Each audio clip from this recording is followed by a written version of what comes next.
শ্রীরামকৃষ্ণদেবের জন্মতিথিতে শ্রদ্ধার্ঘ্য প্রধানমন্ত্রী। এক্সপোস্টে শ্রীরামকৃষ্ণকে স্বামী বলে উল্লেখ, পাল্টা এক্সপোস্টে সরব মমতা বন্দ্যোপাধ্যায়।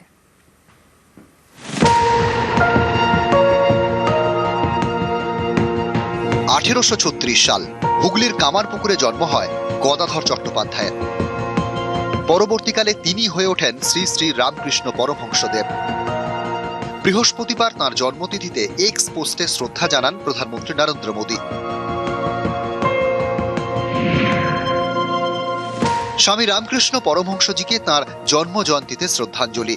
উনি যেভাবে আধ্যাত্মিকতা এবং সাধনাকে জীবনের শক্তিরূপে প্রতিষ্ঠা করেছেন তা যুগ যুগ ধরে মানবতার কল্যাণ করবে। তাঁর সুবিচার এবং বাণী সর্বদা অনুপ্রেরণা হয়ে থাকবে। এই পোস্টে রামকৃষ্ণদেবকে স্বামী উল্লেখ করেছেন প্রধানমন্ত্রী। এর পাল্টা এক্স পোস্ট করেছেন মুখ্যমন্ত্রী মমতা বন্দ্যোপাধ্যায়। লিখেছেন, আবারও হতবাক, আবারও আমাদের প্রধানমন্ত্রী বাংলার এক মহান ব্যক্তিত্বের প্রতি তাঁর সাংস্কৃতিক অসংবেদনশীলতাকে আগ্রাসীভাবে দেখিয়েছেন। বৃহস্পতিবার যুগাবতার শ্রী শ্রী রামকৃষ্ণ পরমহংসদেবের জন্মতিথি। তাকে সম্মান জানানোর চেষ্টা করতে গিয়ে প্রধানমন্ত্রী মহান সাধকের নামের সঙ্গে অনুপযুক্ত উপসর্গ স্বামী যুক্ত করেছেন, যেখানে শ্রী রামকৃষ্ণকে ঠাকুর হিসেবেই সম্মান জানানো হয়। ঠাকুর হলেন শ্রী শ্রী রামকৃষ্ণ পরমহংসদেব, মা হলেন মা শারদা এবং স্বামীজি হলেন স্বামী বিবেকানন্দ। প্রধানমন্ত্রীর কাছে বিনীত অনুরোধ, আধুনিক ভারত গড়ে তোলা বাংলার যুগান্তকারী এসব ব্যক্তিত্বদের জন্য নিত্য নতুন উপসর্গ এবং প্রত্যয় আবিষ্কার করবেন না। নিউজ 18 বাংলা। বারবার বাঙালি অস্মিতায় আঘাত, এই নিয়ে রাজনৈতিক দরজা তো হচ্ছে। এই প্রশ্নটাও উঠছে, বাঙালি বিশিষ্টদের সম্পর্কে বলার সময় কেন বারবার এমন ভুল? স্বামী রামকৃষ্ণ পরমহংসদেব, কিন্তু এটা অবিলম্বে ওনার উচিত সংশোধন করা। স্বামী শব্দটা অন্য সন্ন্যাসীদের ক্ষেত্রে সাধারণ অর্থে যে প্রয়োগ হয়, ঠাকুর শ্রী শ্রী রামকৃষ্ণদেবের ক্ষেত্রে সেটা যে প্রযোজ্য নয়, এটা নরেন্দ্র মোদী আর বিজেপিকে কে বোঝাবে? আমি কোনো অশ্রদ্ধার নাকি শব্দ না। গতবার মাননীয় প্রধানমন্ত্রীর টুইটে এই শব্দই ছিল। হিন্দি ভাষী লোকেরা বা উত্তর ভারতের লোকেরা সন্ন্যাসীদেরকে স্বামী বলেন। বাংলা ভাষা আর সাহিত্য বহুত হি সমৃদ্ধ হ্যায়। টার্গেট 26, বাংলা জিততে বাংলার মন জিততেই হবে। তৃণমূল বিজেপি দুই দল বাংলা অস্মিতায় শান দিতে মরিয়া। এরই মাঝে একের পর এক বিতর্ক। বারবার বাঙালি অস্মিতায় আঘাতের অভিযোগ। বৃহস্পতিবার এক্সে পোস্ট করেন প্রধানমন্ত্রী। শ্রীরামকৃষ্ণ দেবের জন্মতিথিতে শ্রদ্ধা জানান। এই পোস্টেই শ্রীরামকৃষ্ণের নামের আগে স্বামী উল্লেখ করেছেন প্রধানমন্ত্রী।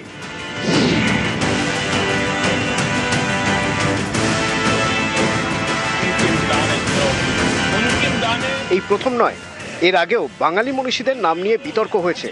যেমনটা হয়েছিল গত ডিসেম্বরে বন্দে মাতরমের 150 বছর উপলক্ষে লোকসভায় আলোচনা। সেখানে বক্তব্য রাখতে গিয়ে প্রধানমন্ত্রীর মুখে শোনা যায় বঙ্কিম দা। बंगाल का विभाजन तो हुआ, लेकिन एक बहुत बड़ा स्वदेशी आंदोलन खड़ा हुआ और तब वंदे मातरम हर तरफ गूंज रहा था। अंग्रेज समझ गए थे कि बंगाल की धरती से निकला बंकिम दा का ये भाव सूत्र।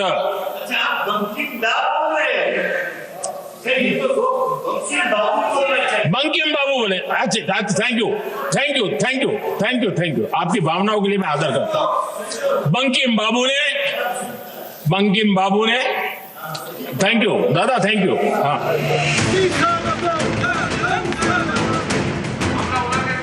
গত জানুয়ারিতে পশ্চিমবঙ্গে আসেন বিজেপির সর্বভারতীয় সভাপতি নীতিন নবীন।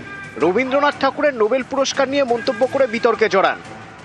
मैं कह सकता हूं, जिस कवि गुरु ने इस राज्य को ही नहीं पूरे देश को शिक्षा की नई पद्धति दी, जिसके लिए नोबेल शांति पुरस्कार दिया गया, वैसे आज रविंद्रनाथ ठाकुर जी को भी स्मरण कर रहा हूं।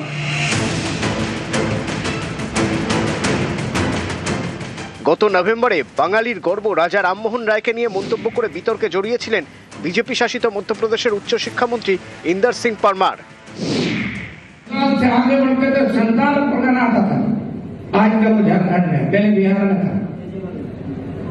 वहां तक अंग्रेजी शिक्षा के माध्यम से इस देश के लोगों की आस्था बदलने का दुष्य कर रहा था और जिसमें देश के कई सारे लोगों को फर्जी समाज सुधारक अंग्रेजों ने बना रखा था, जिसमें एक राजा राम मोहन राय भी थे, वो भी अंग्रेजों के दलाल के रूप में देश में काम करते रहे हैं। এবার স্বামী রামকৃষ্ণতে বিতর্ক।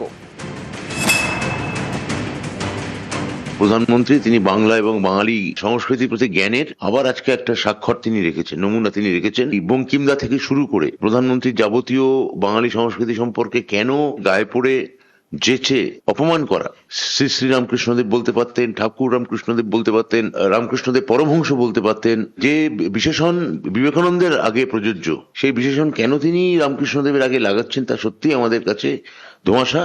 আমি কোনো অশ্রদ্ধার নাকি শব্দ নাই। গতবার মাননীয় প্রধানমন্ত্রীর টুইটে এই শব্দই ছিল, হিন্দি ভাষী লোকেরা বা উত্তর ভারতের লোকেরা সন্ন্যাসীদেরকে স্বামী বলেন। গতবারও এই টুইট হয়েছিল, গতবার কিন্তু মুখ্যমন্ত্রী এই কথা বলেননি। এবার বলছেন কারণ এবার ভোটটা আছে, ওনার বাঙালি সেন্টিমেন্টে ভোট করতে হবে। নিউজ 18 বাংলা। কার নামের আগে স্বামী আর কার নামের আগে ঠাকুর, এই নিয়ে কি কোনো নিয়ম আছে? কি বলছেন বিশেষজ্ঞরা?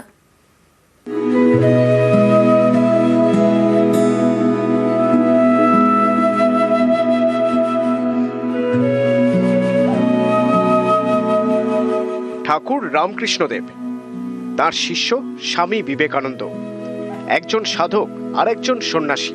দুজনের নামের আগে দুটি আলাদা উপসর্গ ব্যবহার করা হয়।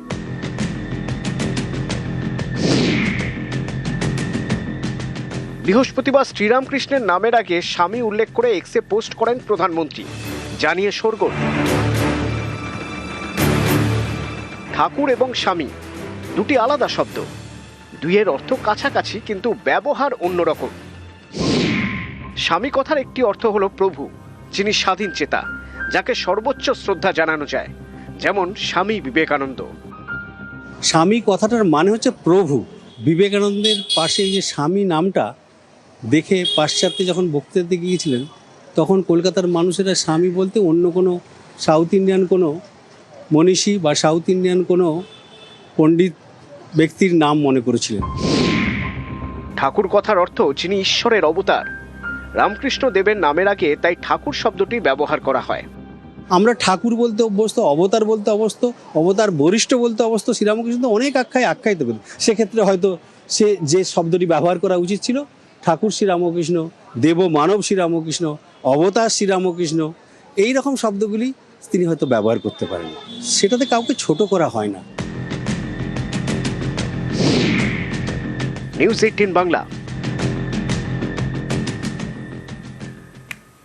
সামনে বিধানসভা নির্বাচন, কোমর বেঁধে প্রচারে তৃণমূল বিজেপি। সোশ্যাল মিডিয়ায় তাদের অ্যানিমেটেড ভিডিও বাঘিনী দিদি, এছাড়াও তৈরি করেছে 35 মিনিটের ফিল্ম লক্ষ্মী এলো ঘরে। বিজেপিও কি বসে থাকবে? না, তারা বার করছে বই। শাসক শিবিরকে নিশানা করে 30 পাতার এই বইয়ের নাম আধারের কথকতা।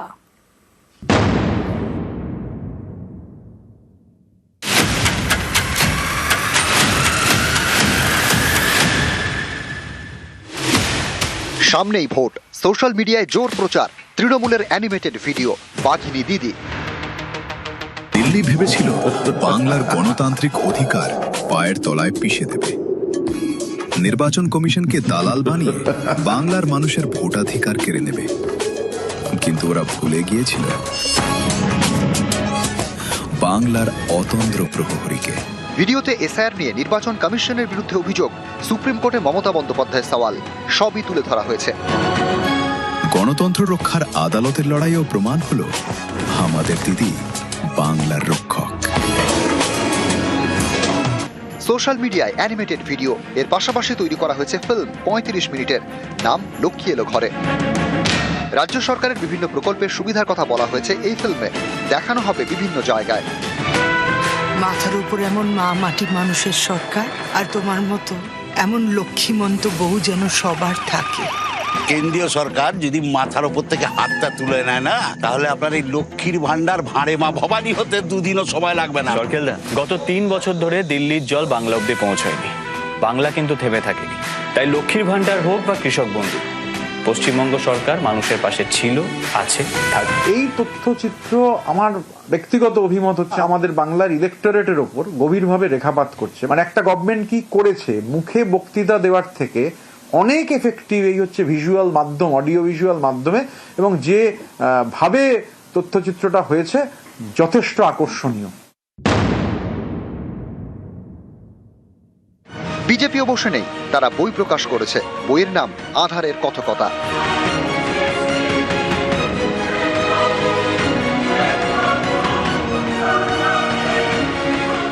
বাংলা এবং ইংরেজিতে বই, 30 পাতার। জেলায় জেলায় এই বই বিলি করবে বিজেপি। এই বইয়ে নারী নিরাপত্তা, স্বাস্থ্য, শিক্ষা সহ বিভিন্ন ইস্যুতে শাসক দলকে নিশানা করা হয়েছে। আমরা চার্জশিট প্রকাশ করছি বিভিন্ন জায়গাতে, আমরা সমস্ত কিছু তুলে ধরবো। শুধু তাই নয়, আমাদের যে ম্যানিফেস্টো অর্থাৎ সংকল্পপত্র, সেই সংকল্পপত্র আমরা বাংলা জনগণের সামনে আনবো যে আমরা কি করব। আমরা শুধু মমতা বন্দ্যোপাধ্যায় কি পারেননি বা ওনার সরকার কি পারেননি সেটা বলছি না, আমাদের কি লক্ষ্য সেটাও আমরা করব। আবির ঘোষাল এবং সুস্মিতা মণ্ডল, নিউজ 18 বাংলা। ভোটের আগে খয়রাতি নিয়ে সমালোচনায় সরব সুপ্রিম কোর্ট। তামিলনাড়ুর এক মামলায় ভোটের আগে খয়রাতি নিয়ে কড়া মন্তব্য করেছেন প্রধান বিচারপতি সূর্যকান্ত। তামিলনাড়ুতে বিনামূল্যে বিদ্যুৎ সরবরাহের প্রস্তাব দিয়েছে ডিএমকে। সেই প্রস্তাব চ্যালেঞ্জ করে রিট পিটিশন দাখিল করে রাজ্যের বিদ্যুৎ সংস্থা। নির্বাচন এলেই খয়রাতির ঘোষণা বেশি করে হয়। মামলায় কড়া মন্তব্য প্রধান বিচারপতির বেঞ্চে। দেশের আর্থিক উন্নয়নের পথে বাধা খয়রাতি সংস্কৃতি, কড়া সমালোচনা প্রধান বিচারপতির বেঞ্চে।